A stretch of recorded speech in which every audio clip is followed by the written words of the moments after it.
Mr. Speaker, I rise today to call attention to the continued imprisonment of journalists in Egypt and to restrictions on press freedoms worldwide. Al Jazeera, the news network, called today, Thursday, February 27th, Press Freedom Day. Reporters in more than 30 cities around the world, including in Washington, D.C. and San Francisco, are holding vigils to remember all the journalists currently at risk from governments that restrict the most valuable of international rights, the right to a free press and to freedom of speech.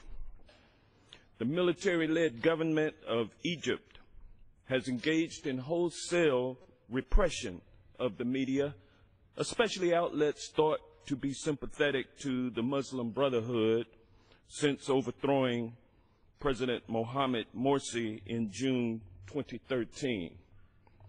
This repression culminated with the arrest of 3 Al Jazeera employees on December the 29th of 2013.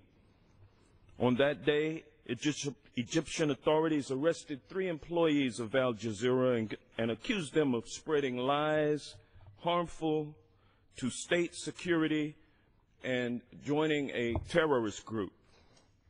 Another 20 journalists were prosecuted this year for, quote, airing false news, among other apparently meritless charges. Today, 4 Al Jazeera reporters are currently being detained in Egypt in the Torah prison compound for their reporting in Egypt. They are charged with being members of the organizations on which they were reporting, a charge that Al Jazeera and other international media organizations and press protection groups have rejected. Peter Gresti, Al Jazeera English's Nairobi-based correspondent, Mohammed, their senior producer in Egypt, and Baher Mohammed, their producer in Egypt, are all being held in one small cell in Egypt at that prison under very difficult and, to put it gently, Spartan conditions.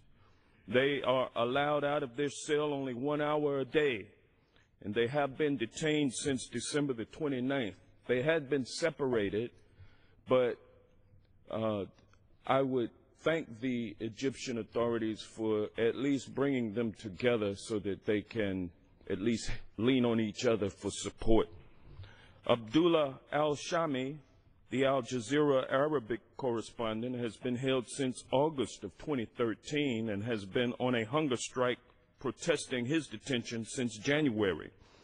Their families in Australia, Canada, Egypt, they're working tirelessly for their freedom.